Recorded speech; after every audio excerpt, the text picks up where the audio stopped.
Dahil na rin po sa demand ng ating mga viewers at gusto nila ng isang content na kung saan ay mai-guide sila saan sila pwede mag-apply para makapag-work sa bansang ito. Kung ikaw ay bago sa aking channel, please don't forget to like, share, comment, and subscribe para updated ka sa mga upcoming videos natin. Mga kaibigan, katulad ng ibang videos na i-promote ko na, ay wala pong recruitment agency ang Switzerland sa labas ng bansa nila. Lahat po naka-base dito. Kasi ang sagot sa akin ng isang institution dito nang ako mag-email, ang sabi nila, sapat na kasi ang manpower sa Europe. Okay, kaya less na ang kanilang pagkuha ng mga third country nationals. Pero ayon pa rin sa SEM, sa Secretariat for Migration po, ay mayroon namang ang Federal Council dito ay mayroon namang inilaang quota, 8,500. Ito ay pagsasaluhan ng lahat ng non-European countries para makapag-work dito. So, ngayon, ang isi-showcase natin dito, may walkthrough ko kayo ng at least tatlong recruitment agencies dito. Okay, ang isa doon ay skilled, at the same time ay professional, at yung dalawa doon ay pang professionals po. Kasi kadamitan ng hinahanap nyo sa akin, domestic work. Guys, wala po yan dito. Kasi ang domestic work dito po ay hindi siya ganun ka in demand. Bakit? Kasi independent po ang mga tao rito. Yung mga tatanda dito, 90-year-old, 80-year-old, 70s, ay mag-isa lang nakatira sa bahay. Kaya nilang gawin lahat ng gawaing bahay. Kasi meron naman silang insurance. Kung may sakit sila, may magtitingin sa kanila. Okay. So, ganun ang sistema dito. Kaya, doon sa mga naghahanap po ng mga trabaho talaga na katulad ng iniisip natin sa Saudi, katulad ng iniisip natin sa Hong Kong, sa Singapore, or sa ibang countries, ay medyo wala yan dito. Okay, mga domestic jobs. Okay, pero yung ibang skilled work, meron. Katulad sa hotel, sa restaurant, meron po yan.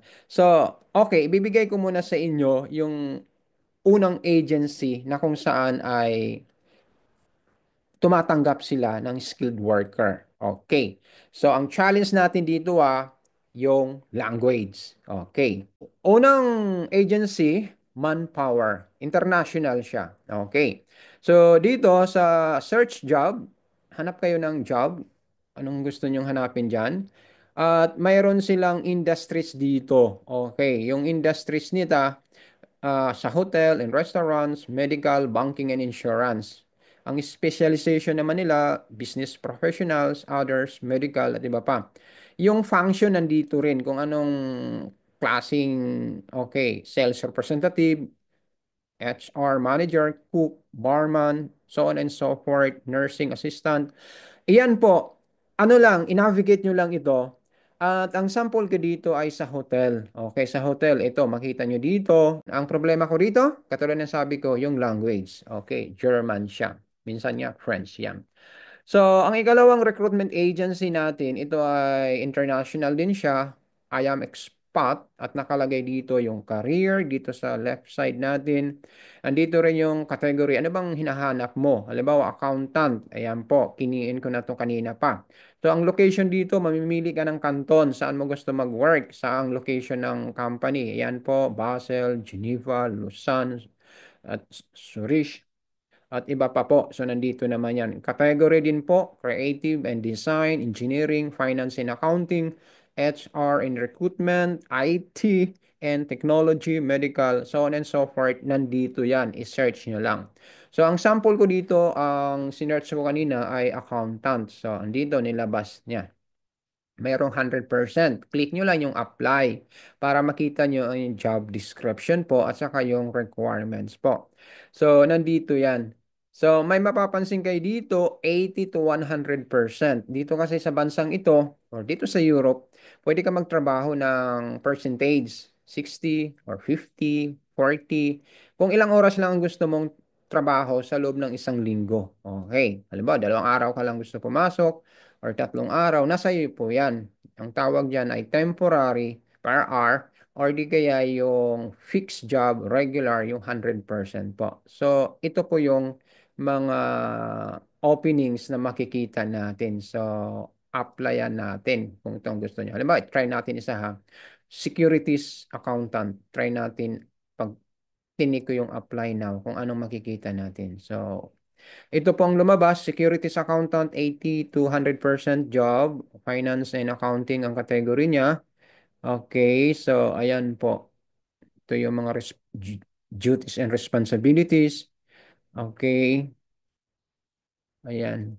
Okay, doon sa mga accountant nating mga kaibigan. So, ang offer nila, ito, nandito naman. Okay, then click apply. Okay, yun naman yun. Okay, another recruitment agency na gusto kong i-share sa inyo ay itong Michael Page. Okay, alam ko familiar ito sa inyo rin kasi international naman siya. Pero dito sa page na to, napansin ko lang, trinay ko rin i-search yung, okay, okay, yung accountant kasi yun ang gusto kong naisip kong profession eh. Pero iba't ibang profession din guys, mayroon naman. So, find a job dito sa area ito.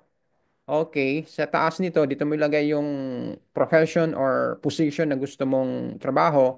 Tapos mamili ka rin dito ng saang kanton. Ayan. Dito nga makikita mo rin ang salary minimum, salary maximum. Tapos i-search mo. Okay, so find a job. So ang nakita natin kanina, kasi kiniin ko na ito kanina pa, senior supply chain controller 100%. Ito naman ay engineering. Accountant specialist, meron din sa Basel. So on and so forth guys.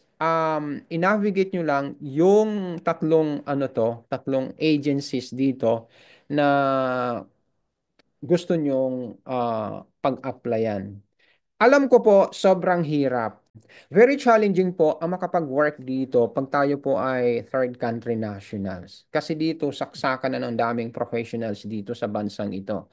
Ang Switzerland po ay parang napaka-independent na country po. Sila na yung pinupuntahan dito ng mga taga-European mismo. Okay, so sagana sila sa manpower dito. Diba sabi ko 8,500 quotas para sa third country nationals. Unlike before, nung mga unang panahon, siguro 10 years ago o 20 years ago, malakas po ang mga Filipino dito, lalo na sa medical line, nursing job, yan, mayroon dito noon. Pero ngayon, pasikip ng pasikip at pahirap ng pahirap po ang recruitment na ito. So, sa mga kaibigan natin na gustong makapag-work dito, ang lagi ko pong sinasabi, huwag nyo targetin muna ang Switzerland.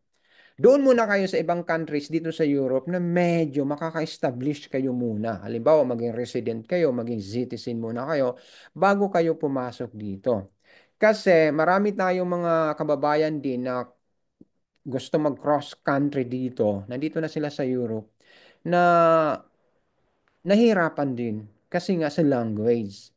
German, dapat aralin mo na kung gusto mo dito, mag-try dito, aralin mo yung German, Deutsch, or di kaya French, kasi yun ang mga major. Pinaka-major sprake dito, speaking o language ay ang German, majority. Iba, French, depende kung saan kanton ka. So marami kayong i-consider muna. Promising po ang bansang ito. Maganda ang swelduhan, magandang environment, magandang work ethics dito. Maganda lahat kung sa maganda. Pero ang challenge natin po ay napakabigat. Okay, napakabigat. Pero meron namang lumulusot. At higit sa lahat, kung itong plano ng Diyos ay makapag-work kayo dito, i-try natin mag-apply. Keep on applying lang. Buhayin lang natin ang ating pag-asa kahit sobrang hirap. Meron tayo mga ibang mga viewers na binabash ako. Sabi nila, bakit ka nagsasabi na may potential makapag-work dito? Grabe ang bashing sa akin po. Pero ang goal ng channel ko po, mabigyan kayo lang ng information. Nasa inyo po yan. Wala akong promise dito na makapag-work kayo ng ganito. Kundi ang akin lang po, dahil po sa demand nyo, katulad nito, maraming nagdi-demand, maraming gusto saan sila pwede mag-apply kaysa ma-scam pa kayo. Kaya binigay ko itong tatlong recruitment agencies nito. Okay, kung meron pa kayong katanungan po, comment down below. At yeah, kung anong pwede natin magawa. Guys, manampalataya, manalangin. Okay, hilingin sa Diyos. Hindi naman madamot ang Diyos. Kung para sa atin ang bansang ito, para sa atin. Kung hindi man ang bansang ito para sa inyo, marami pa pong mga bansa na pwedeng magbukas para sa inyo. Yung medyo hindi mahirap. Nandyan ang Germany, nandyan po yung Luxembourg, nandyan yung iba pang countries dito sa Europe, Croatia, Hungary. Yan, marami naman eh.